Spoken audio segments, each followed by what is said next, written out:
മലയാളത്തിലെ ആദ്യ വാമ്പയർ ചിത്രം ഒരുങ്ങുന്നു. യുവതാരം രഞ്ജിത്ത് സജീവ് നായകനാകുന്ന ആക്ഷൻ വാമ്പയർ മൂവി ഹാഫിന്റെ ഫസ്റ്റ് ലുക്ക് പോസ്റ്റർ പുറത്തിറങ്ങി. തെന്നിന്ത്യൻ നായിക അമല പോളും ചിത്രത്തിൽ പ്രധാന കഥാപാത്രമായി എത്തുന്നുണ്ട്. ഹാലോവിൻ ദിനത്തിലാണ് ഫസ്റ്റ് ലുക്ക് പുറത്തിറക്കിയത്.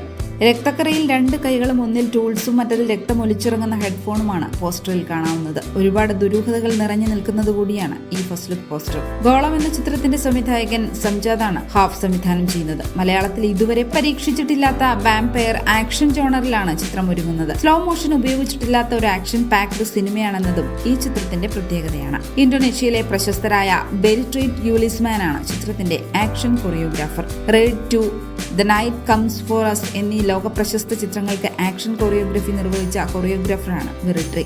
വലിയ മുതൽ മുടക്കിൽ ഇന്ത്യക്കകത്തും വിദേശ രാജ്യങ്ങളിലുമായി ചിത്രീകരണം പൂർത്തിയാകുന്ന സിനിമ സജീവ് എന്നിവർ ചേർന്നാണ് നിർമ്മിക്കുന്നത്. 150ഓളം ദിവസങ്ങൾ നീണ്ടുനിന്ന ചിത്രീകരണത്തിന്റെ ഭൂരിഭാഗവും ജയ്സൽമേറിലാണ് നടന്നത്. ഗോളം, ഖൽബ് എന്നീ ചിത്രങ്ങൾ നിർമ്മിച്ച പ്രൊഡക്ഷൻ ഹൗസിൽ നിന്ന് മറ്റൊരു ക്വാളിറ്റി ചിത്രമാകും ഹാഫ് എന്ന് അണിയറ പ്രവർത്തകരും പങ്കുവയ്ക്കുന്നു.